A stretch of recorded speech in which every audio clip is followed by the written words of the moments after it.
Stay with me until the very end of this video, because at the end I will share my own personal opinion about this shocking and history-making news. And trust me when I say this, my conclusion might surprise you. It might even shock you. So do not click away.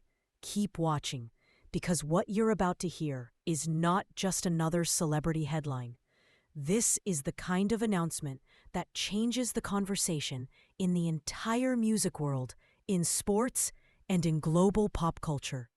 And if you're here for stories that go beyond the surface, then make sure you hit that subscribe button right now and give this video a like, because what we're about to break down is going to take you inside one of the biggest entertainment events on the planet, and the way it was revealed might leave you speechless. Now, let's start slowly, carefully, without giving away everything at once. You've probably seen the headlines flying all over social media. You've probably caught glimpses of reactions from fans, celebrities, and even industry giants. But the full story of how it happened, where the star of the moment was when the news reached him, and why this particular announcement matters so much right now, that is the story I want to walk you through today. Picture this, a global superstar, someone whose music has traveled far beyond language barriers. Someone who has taken reggaeton and trap influences from the streets of Puerto Rico and brought them to the main stages of the world. Imagine him in a private moment, not surrounded by flashing cameras, not in the middle of a concert, but simply doing something ordinary, personal, routine. And suddenly, his phone rings.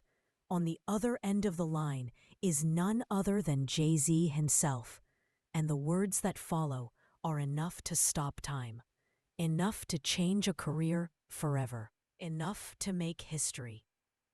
That is exactly what happened to Bad Bunny, whose real name is Benito Antonio Martinez Ocasio. And the story of this phone call is now spreading like wildfire, because it was not just any call. It was the call that confirmed that Bad Bunny will be headlining the 2026 Super Bowl halftime show, an event that has been described for years as the biggest stage in the world, the show that has launched cultural moments, controversies, and performances that people never forget. But let's not rush. Let's stay in the moment for a second. Bad Bunny, in that precise moment when his destiny was sealed, was not preparing a stage set. He was not in a studio surrounded by producers. He was not even signing contracts. He was in the middle of a workout. And as he would later confess, the moment he hung up, he had such a surge of energy, such a shockwave of adrenaline running through him, that he ended up doing 100 pull-ups right there, without any need for pre-workout supplements, without any extra motivation, simply fueled by the fact that he had just been told he was going to be the face, the voice, and the heartbeat of the most watched annual entertainment event in the world. That image alone tells you something about how raw and personal this moment was. Because for an artist like Bad Bunny, who has constantly broken boundaries, who has been unapologetic about his culture, his identity, his language, and his artistry, being chosen to headline the Super Bowl halftime show is not just a professional achievement. It is a cultural moment. It is a recognition of years of work, years of criticism, years of breaking into spaces where Latin artists were not always welcomed at the center stage. And yet, what makes this story even more electrifying is the fact that this is not the first time Bad Bunny has touched the Super Bowl stage. Let's rewind to 2020. That year, the world was already buzzing when Shakira and Jennifer Lopez were announced as co-headliners. What the world didn't know was that they had a surprise guest waiting backstage. And in that moment, Bad Bunny walked out and joined Shakira, giving the performance an explosive energy that still gets talked about to this day. But that was as a guest, a collaborator, a surprise edition. In February of 2026, the stage is going to be entirely his. The lights, the cameras, the global audience, all eyes will be on him.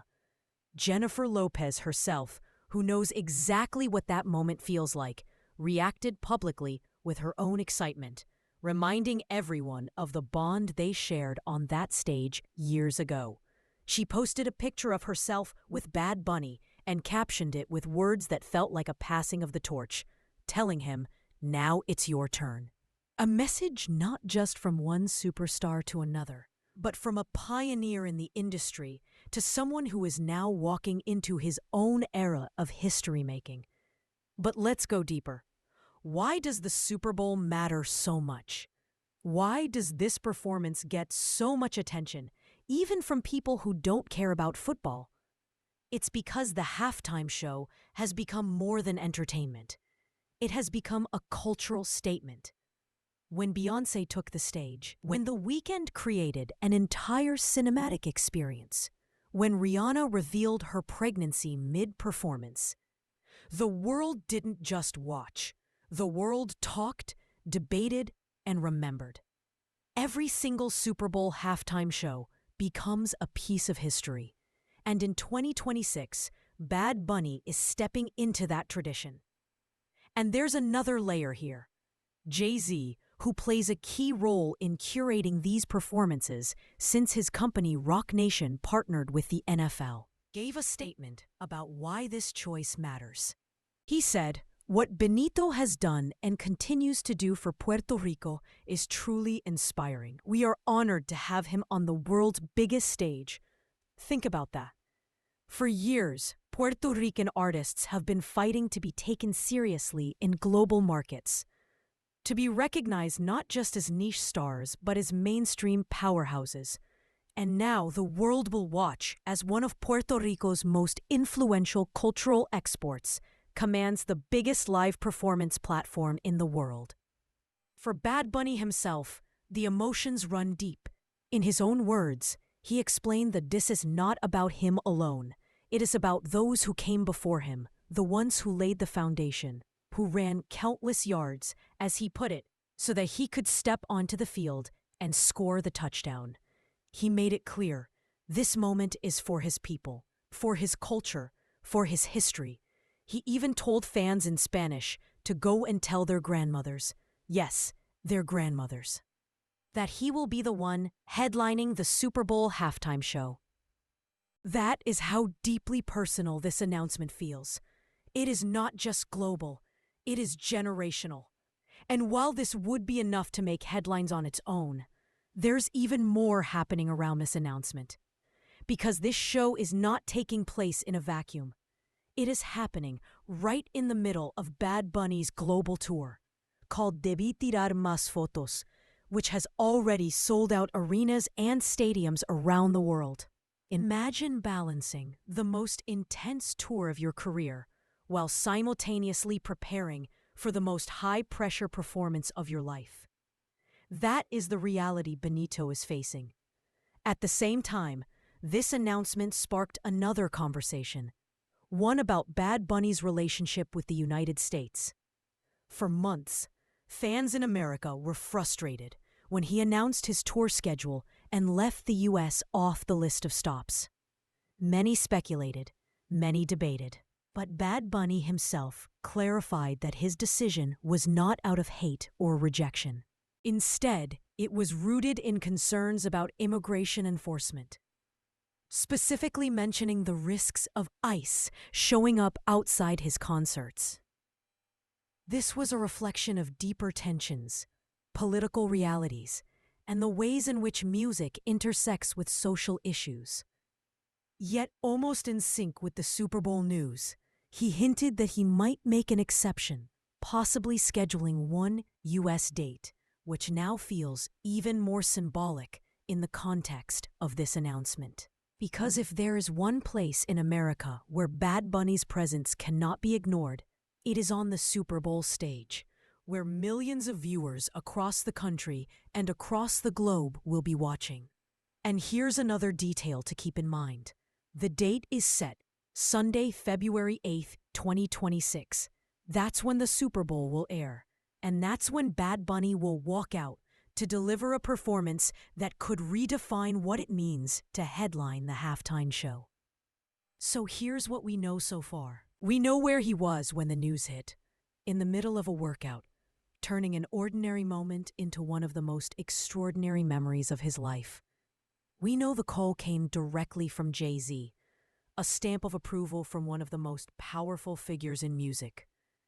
We know Jennifer Lopez and others in the industry are already celebrating his moment.